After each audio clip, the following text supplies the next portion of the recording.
இயேசு கிறிஸ்துவில் எனக்கு பிரியமான சகோதர சகோதரிகளே, இன்றைக்கு திரு அவை நமக்கு கொடுத்திருக்கிறார் செய்தி மத்தேயு அதிகாரம் 20 இறை வார்த்தைகள் 17 முதல் 28 முடிய. இந்த பகுதியில் பார்த்தோம் என்றால், இயேசு தன்னுடைய துயரத்தை துன்பத்தை அறிவிக்கின்றார். அதாவது தனக்கு என்னென்ன நிகழப்போகிறது, தன்னை காட்டி கொடுக்கப் போகிறார்கள், தன்னை வசைப்பாடப் போகிறார்கள், தன்னை துன்புறுத்தப் போகிறார்கள், கொலை செய்ய போகிறார்கள் என்று சொல்லிவிட்டு தன்னுடைய உயிர்ப்பை பற்றியும் சொல்லுகின்றார். அதாவது எது நிகழ்ந்தாலும் 3ஆம் நாள் உயிர் தெழுவேன் என்ற ஒரு நம்பிக்கையை அவர் கொடுப்பதை பார்க்கின்றோம். அன்புக்குரியவர்களே, இன்று நாம் வாழ்ந்து கொண்டிருக்கின்ற காலத்திலே நம்முடைய துன்பங்களை தான் நம்மளை இப்படி கஷ்டப்படுத்த போறாங்க, நமக்கு இந்தந்த துன்பங்கள் வரப்போகுதுன்னு தெரிஞ்சாலே நம்மளால் நிம்மதியாக இருக்க முடியாது. இப்போ எடுத்துக்காட்டிற்கு இப்படி யோசிப்போமே, நம்ம நடந்து போயிட்டு இருக்கும்போது கல்லில் மோதிட்டோம், கால் கல்லில் மோதிவிட்டது. அப்போ மோதின உடனே ஒரு வலி ஏற்பட்டிருக்கும். இது ஒரு அனுபவம். இந்த வலி கடந்து அந்த அனுபவம் நம்ம பெற்றாச்சு. இப்போ மீண்டும் அதுபோல ஒரு சூழல் உருவாகுது. நம்ம போகிற வழியில் ஒரு கல் கிடக்கு. அந்த கல்லை கால் தட்டிருமான்னு எண்ணுகின்ற பொழுதே நம்ம ஏற்கனவே பட்ட அந்த ஒரு வேதனை நம்முடைய உடம்புக்குள் அப்படியே செலுத்துவதை பார்க்க முடிகிறது. ஆக ஒரு சிறிய ஒரு துன்பம் நமக்கு நடந்திருக்கிறது. அந்த துன்பத்தை தாங்குவதற்குரிய பல நேரங்களிலே நம்மிடம் ஒரு பொறுமையோ அல்லது அதை ஏற்றுக்கொள்ளக்கூடிய மனப்பக்குவமோ இல்லை. ஆனால் இங்கே இயேசுவுக்கு எப்படி எப்படி அவரை டார்ச்சர் பண்ண போகிறாங்க, எப்படி அப்படி அவர் துன்புறுத்த போகிறாங்க அப்படிங்கிறது அவருடைய கண் முன்னாடி நிற்கிறது. அது எல்லாம் தெரிந்து கொண்டு அவர் அதை அறிவிக்கிறார். ஆக தன்னுடைய தியாகத்தை அறிவிக்கின்றார். தன்னுடைய சிலுவை சாவையை அவராக முன்னின்று எடுக்கின்றார். அது மற்றவங்க கட்டாயப்படுத்தி அவரை சிலுவை சாவுக்குள்ள கொண்டு போகல, அவராக விரும்பி ஏற்றுக்கொண்டது இந்த கல்வாரி பயணம். அப்ப இது ஒரு புறம் இருக்கிறது.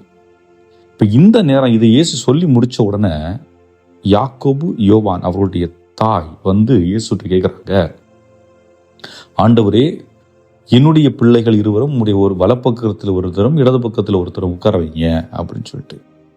அதாவது இயேசு தியாகத்தை பற்றி பேசுகிறார், இவர்கள் பதவியை பற்றி பேசுகிறார்கள்.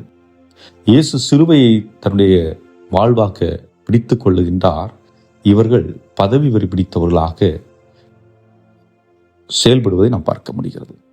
அப்படி என்றால் என்னவென்றால், முதலில் அவர்களுக்கு இயேசுடைய வாழ்வை பற்றிய புரிதல் இல்லை. இயேசு எப்படி மீட்பை கொண்டு வரப்போகிறார் என்ற அடிப்படை புரிதல் இல்லை. இயேசுடைய அடிப்படை வாழ்வு என்பது தன்னுடைய உயிரை கொடுத்து பாவமில்லாத பாவக்கரை படியாத தன்னுடைய உடலை தன்னுடைய உயிரை கையளித்து இந்த உலகை மீட்பது. அதை மீட்பது என்று சொல்லுகின்ற பொழுது பாவக்கரையில் வாழ்ந்து கொண்டிருக்கிற நம்முடைய ஆன்மாக்களை மீட்பது. ஆனால் அவர்கள் நினைக்கின்றார்கள், இயேசு ஒரு பெரிய படையை கட்டி உறவினர்களுக்கு எதிராக போரிட்டு அதில் அவர் வெற்றி வாகை சூடுவார். அப்பொழுது இயேசு மன்னராக இருப்பார், இவர்கள் என்னுடைய பிள்ளைகள் இருவரும் தளபதிகளாக இருப்பார்கள், அவர்கள் இந்த நாட்டை ஆள்வதற்கு அவர்களுக்கு உரிய பொறுப்புகள் கொடுக்கப்படும் என்று அவர்கள் எண்ணிக்கொள்ளுகின்றார்கள்.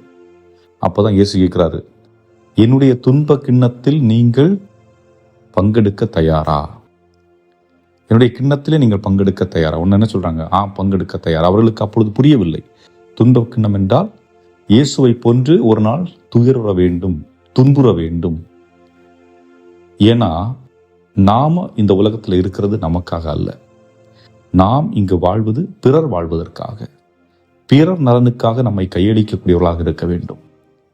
நாம் நம்மை பெரியவர்கள் என்று காட்டிக்கொள்வதல்ல, மாறாக நம்மையை கொடுக்கக்கூடியவர்களாக இருக்க வேண்டும் என்பதுதான் இயேசு இன்றைய நற்செய்தியின் வாயிலாக நம்ம கொடுக்கின்ற செய்தி.